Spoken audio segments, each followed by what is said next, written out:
Confession time. I have been an advocate of collecting your entire run into small jars off the still and then deciding exactly what to do with them later on for ages now. Here's the confession. I almost never do that anymore. How's it going, chasers? I hope you're having a kick-ass week. I'm Jesse and this is Still It, and here's the deal, guys. Like I said in the intro, I don't really do that technique anymore. Now, I think it is still a really good thing for people to learn when they first get into the hobby. And if you have no idea what I'm talking about, let me take a second just to explain. So imagine that this is the still, and we just have a whole bunch of these jars. And for the whole run, even if we're going to collect, maybe 6 litres, we fill this jar up, we switch it out, we move it along, we fill this jar up, so on and so forth. We keep all these jars in order, and we end up, I'm out of control, it wasn't me. We end up with a whole lot of jars that are basically a continuous stream coming off the still, separated by whatever resolution the size of your jars are. And the idea is that after the still's shut down, after things have calmed down, you can come back and take your time deciding exactly where to make the cuts without the pressure of having to do it on the still. It's really a great way to learn about the art of distillation and the art of making cuts, because, how do I put this? Every time you change a variable, the way that this is going to present in the jars or throughout the run coming off the still is likely going to change. And if you don't have much experience with the still type you're using or the ingredients that you're running through the still, for example, you're going to really struggle without doing this. But honestly, I haven't done this in ages. People have started to notice it in the videos. I've started to sort of straight up mention what I'm doing without really going into much detail. And people are starting to ask me, so I thought instead of, answering a buttload of messages and comments and so on and so forth, I just make a video about it. So here we are. I hope my position up until this point is clear. What I'm saying is, if you're new to distilling, do the other stuff that I've talked about in the past. I'll put links to a couple of videos down below. I still think it's completely the best way to learn. I'm very, very glad that that's how I started to learn. But if you're making the same thing over and over again, or if you're really used to your equipment, if you're starting to just get a little bit more consistent with guessing what's going to happen or understanding what's happening as it happens, I think this might be the technique for you to move on to. And I'm not the first person to do this, I'm sure. I don't know what other people are calling it. Honestly, I am calling it the rolling cuts technique, or just rolling cuts. That's what I think of in my head. So this is the way it works, guys. All right, so once again, this is the still. The still is almost ready to start, and we get a jar sitting underneath it. The first jar is going to be 4 shots. You're going to know how much 4 shots you're taking before the run starts up. For, let's say, a 100-litre wash, I might take 250 mils. So I collect 250 mils, I pop another jar under, and I switch this one out straight on into the the firelighter jar or whatever. So now I've got this jar collecting under the still. This, at this point in time, is still pretty easy because you're going to be getting rid of a pretty decent amount of spirit at this point in time to head. So, I mean, you don't have to think about it that much, but I still like to collect it in the jars because that lets me know the amount of volume that I'm getting rid of. If I just had a dirty great big thing like this and was collecting into that until I had a hunch that we were moving into hearts, it's harder to know the volume. So I still collect in the small jars most often.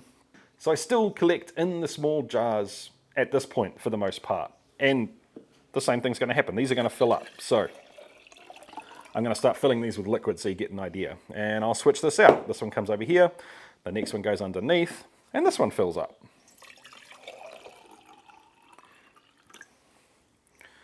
Now, depending on how accurate I want to be or how pedantic I want to be with cuts will depend how many jars I use to do this. But normally it's either 3 or 4. So you end up with something like this, and this jar is starting to fill up. It's time to say a huge, huge thank you to Into the AM, the sponsor of today's video. Do I even need to introduce them anymore? I mean, just in case you don't know, they are the people that make these awesome, awesome t-shirts. But I know exactly how many of you guys are buying these shirts, and I can tell you guys love them as well.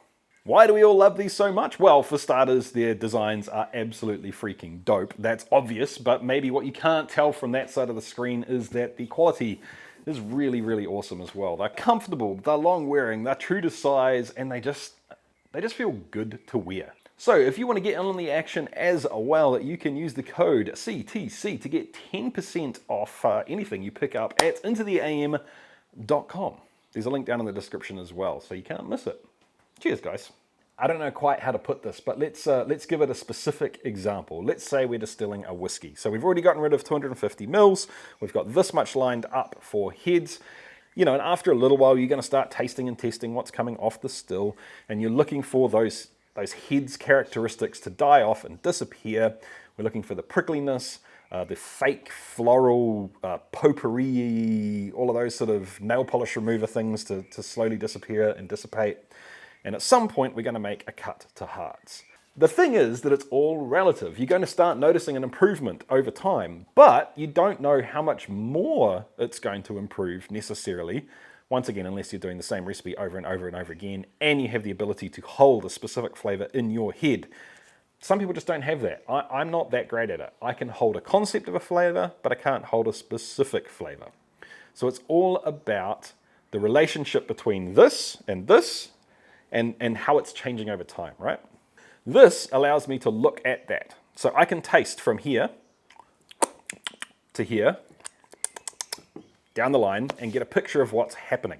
At some point, we're going to start getting to diminishing returns between what we have here and what we're getting over here.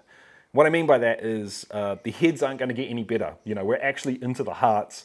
The hearts aren't going to be any better than they are. And now all we're doing is throwing away volume or throwing away flavor. Having these lined up lets me look at that, exactly what's happening right now. So I know that this one's nasty. I know that this one's pretty borderline. Let me taste this one. Yeah, I'm not sure about that. Taste what's coming off the still. That is definitely better than this. So now I'm thinking, the question is whether or not I'm going to keep this jar, right? I know these two they're no good. I'm not going to keep those. They're going into the faints jar, and we're not going to use them right now. So I may as well tip them out right now. Done. This one goes to the front of the queue, and we keep collecting this one. But now, because we're at a point where we're really starting to think that the change from heads to hearts is going to be coming pretty soon, I might only collect a small amount on this one and replace it with this jar, which I've washed out and gotten ready to use again. And this one starts collecting. And I'm only going to collect a small amount here as well. And this one's going to be sitting on the still, starting to collect. So now I can sit here and assess between these four stages. And once again, I've got reference points between each of them. Is it still continuing to improve? Has it got to a point where it's improved as much as it's going to improve? I think you get the idea, right, guys? So let's say in this example that no, I'm just not happy with this compared to this. So once again, that's going straight back into my faints jar. And quite often what will happen at this point in time is I get to something like this, and I'm just still not really sure. The beauty of it is that I can sit these aside and decide on that later on. This, however, I'm 100% certain is hearts, so I can switch over. That doesn't fit. I can switch over to a large jar for hearts, and this is going to start filling up. Dum dum dum dum dum dum dum dum dum. While the still's running, I can still be referencing these two against what's going on over here. I can be deciding whether or not that they have a specific flavor that this is lacking. They're just sitting there. There's no rush. This is the decision point, and I don't have to rush it, but I don't have 1,000 little jars sitting around either, right? And I'm going to do exactly the same thing pretty much when I start getting down to the tails. Now here's the thing, guys. What you really don't want to happen is to miss this cutoff point. So if you're slack and you're not following what's happening, this is all hearts, this is all hearts, this is all hearts, and then you just wait that little bit too long, and oh, that was some tails that went in there. You just ruined all of this. You do not want to do that. So what I'll do is I'll collect to a point where I have no doubt that I'm still in hearts. And then I'll switch back over to jars and do exactly the same thing. So I'll start collecting in probably quite large amounts because I'm, 98% certain that this is still hearts. And I'll be tasting as I go. This can go and sit somewhere else and be out of the way. And then I just do the same thing. I line tails up and start collecting into more jars to compare. At this point in time, you've got a really good idea of what the hearts are like compared to these two that you're still not sure about, perhaps, or three, however many you've got, and you can make a call on that. So maybe I decide that, yes, this one was completely fine, but you know what, this one, let's just be safe and not take that.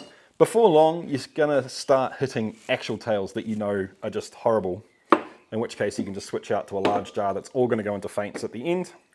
And you may or may not have a few jars left to make decisions on tails.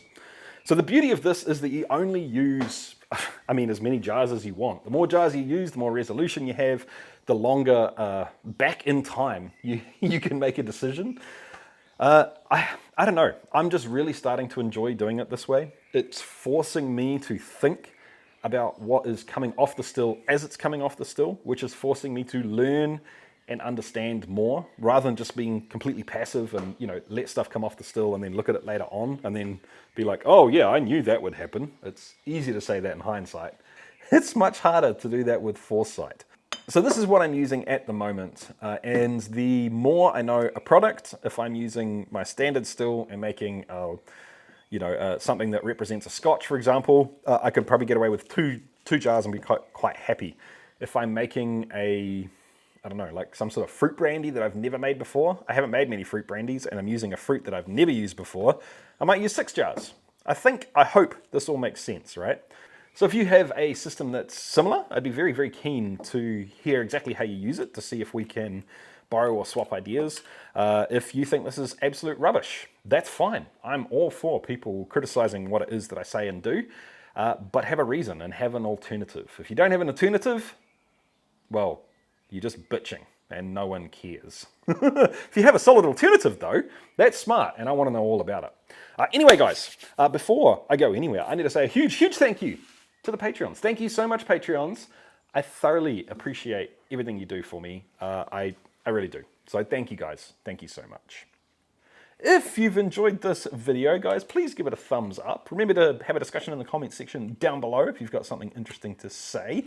And if you're not subscribed yet and you're enjoying these videos, sort it out. Click the button. Doesn't cost you anything and it'll make my day. And I'll catch you next time, guys. Keep chasing the craft. See ya.